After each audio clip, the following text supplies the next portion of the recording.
आज जर बघितलं तर राज्य छत्रपती शाहू महाराजांच्या खासदार निधीतून इथं विविध विकास कामं, विशेषतः रस्त्याची कामांचं उद्घाटन या ठिकाणी होणार आहे। छत्रपती शाहू महाराजांच्या लोकसभा निवडणुकीचा जर आपण विचार केला तर महाराजांना कोल्हापूर जिल्ह्यातून ज्या ज्या तालुक्यातून मताधिक्य मिळालं त्यामध्ये सर्वाधिक मताधिक्य आपल्या तालुक्यानं छत्रपती शाहू महाराजांच्या लोकसभेच्या निवडणुकीमध्ये दिलेला आहे। निश्चितपणानं राधान तालुका हा राजर्षी शाहू महाराजांनी निर्मित केलेला हा तालुका आहे। राधानी धरणाची त्यांनी निर्मिती केल्यानंतर हा जो सुजलाम आणि सुफलाम झालेला हा जो परिसर आहे त्या परिसरानं झालेल्या लोकसभा निवडणुकीमध्ये छत्रपती शाहू महाराजांची अतिशय चांगल्या पद्धतीची पाठराखण केल्यामुळं निश्चितपणानं महाराजांचा विजय सोपा झाला असं म्हणलं तर काय वावगं ठरणार नाही। आणि महाराजांच्या माध्यमातून आपल्या तालुक्यातील छोट्या मोठ्या सर्व कामांसाठी महाराज नेहमी कार्यतत्पर असतात आणि त्याच्या निधीतून आजच्या कामांचं उद्घाटन या ठिकाणी होतंय। मला आनंद आहे की मधुरिमाराजे छत्रपती या शुभारंभाच्या कार्यक्रमासाठी या ठिकाणी उपस्थित आहेत। छत्रपती कुटुंबीय आणि विशेषतः माजी मंत्री आदरणीय दिग्विजय खानविलकर साहेब यांच्या विचाराचा वारसा आणि वसा घेऊन त्या खऱ्या अर्थाने कोल्हापूर जिल्ह्याचं समाजकारण आणि राजकारण करतायत। निश्चितपणानं आजच्या आपल्या कार्यक्रमाला त्यांची उपस्थिती लाभली आणि त्यांच्या या समाजकारणातील राजकारणातल्या योगदानामुळं तसं बघायला गेलं तर महिलांचं आरक्षण हे काही प्रमाणात पंचायत राज व्यवस्थेमध्ये आलेलं आहे। वरच्या राजकारणामध्ये जरी महिलांचं आरक्षण नसलेलं तरी आरक्षण नसताना देखील काही ज्या महिला अतिशय चांगल्या पद्धतीने काम करू शकतात, आपली क्षमता दाखवू शकतात, त्यातल्या जिल्ह्यातलं अतिशय चांगलं उदाहरण म्हणून आम्ही आदरणीय मधुरिमाराजे छत्रपती यांच्याकडे पाहतोय। निश्चितपणे त्यांचं देखील मी आपल्या सर्व ग्रामस्थांच्या वतीनं मी मनपूर्वक स्वागत या ठिकाणी करतो। कार्यक्रमामध्ये बोलत असताना खरं जर बघायला गेलं तर व्यासपीठावरती आदरणीय प्रकाश मोहिते साहेब या ठिकाणी उपस्थित आहेत, विशालजी पाटील या ठिकाणी उपस्थित आहेत। ग्रामपंचायतीनं आजच्या सर्व विकास कामांच्या उद्घाटनासाठी आदरणीय माधुराजी छत्रपती आणि एवाय पाटील साहेबांना देखील या ठिकाणी आमंत्रित केलेलं होतं, परंतु काही कारणांच्या मुळे आदरणीय एवाय पाटील साहेब देखील या कार्यक्रमाला उपस्थित राहू शकले नाही।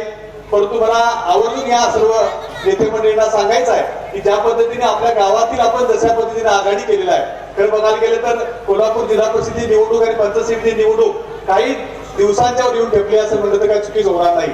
आणि या निवडणुकीला सामोरं जात असताना राधान तालुका काँग्रेस पक्ष म्हणून आदरणीय हिंदुराव चौगले साहेबांच्या नेतृत्वाखाली आम्ही सर्व काँग्रेस पक्षाच्या कार्यकर्त्यांनी ही चांगल्या पद्धतीने निवडणुकीला सामोरं जायचं ठरवलेलं आहे। पुढे ते जात असताना राधानगरी मतदारसंघातील सुद्धा आमचे जेवढे सहकारी जिल्हा परिषद आणि पंचायत समितीसाठी इच्छुक आहेत त्या सर्व उमेदवारांनी कुठल्याही परिस्थितीमध्ये जर निवड लढवा म्हणजे लढवायची आणि थांबा म्हणजे थांबायची खऱ्या अर्थाने तयारी केलेली आहे। त्यामुळं हे करत असताना आपल्या बरोबर एखादी चांगल्या पद्धतीच्या विचाराचे लोक जर आपल्याकडे आले तर निश्चितपणे त्या सर्वांना घेऊन जायची भूमिका आमच्या सर्व व्यासपीठावरच्या मंडळींची आहे।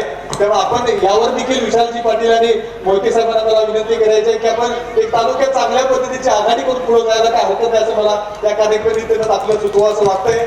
आणि त्या आपल्या विचाराचे कार्यकर्ते जर पंचायत समिती आणि जिल्हा परिषदेमध्ये निवडून गेले तर बघितलं तर राधान तालुका थोडासा विकासापासून वंचित आहे असं आपण म्हणतोय, परंतु पंचायत समिती असू दे, जिल्हा परिषद असू दे, ग्रामपंचायत असू दे, त्या सर्व ज्या पंचायत राज व्यवस्थेमध्ये त्रिस्तरीय ज्या संस्था आहेत त्या संस्थांचा जर विचार केला तर निश्चितपणानं विकासासाठी आणि गावच्या विकासासाठी हा सर्व संस्थांचा वापर करायचा झाला तर निश्चितपणानं खूप चांगल्या पद्धतीने काम करायला या ठिकाणी संधी आहे। त्यामुळे विचाराचे कार्यकर्ते, विकासासाठी झटणारे कार्यकर्ते त्या ठिकाणी जर निवडून दिले गेले तर निश्चितपणानं राधान तालुक्याचा विकास व्हायला फारसा वेळ लागणार नाही असं मला वाटतंय।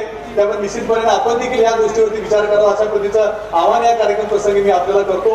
मोठ्या संख्येने या ठिकाणी कार्यकर्ते उपस्थित आहेत, तुम्हा सर्वांचं मी मनपूर्वक स्वागत करतो आणि होऊ घातलेल्या निवडणुकीमध्ये आपण अतिशय चांगल्या पद्धतीने हातात घालून एक चांगलं चित्र समाजासमोर घेऊन जाऊया अशा पद्धतीची विनंती या कार्यक्रम प्रसंगी मी करतो।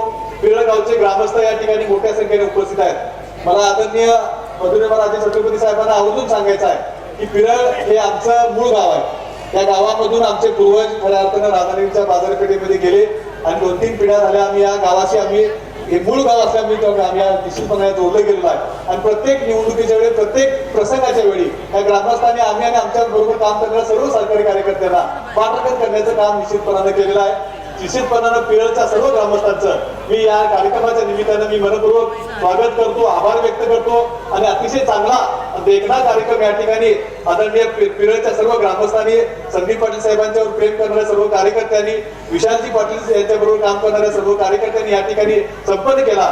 त्याबद्दल या सर्व नेते मंडळींचा आणि कार्यकर्त्यांचे मी मनपूर्वक आभार व्यक्त करतो आणि माझे 2 शब्द संपवतो. जय हिंद, जय महाराष्ट्र. खूप खूप धन्यवाद साहेब. अशाच नवनवीन अपडेट्ससाठी डिजिटल कोल्हापूर चॅनेलला सबस्क्राईब करायला विसरू नका.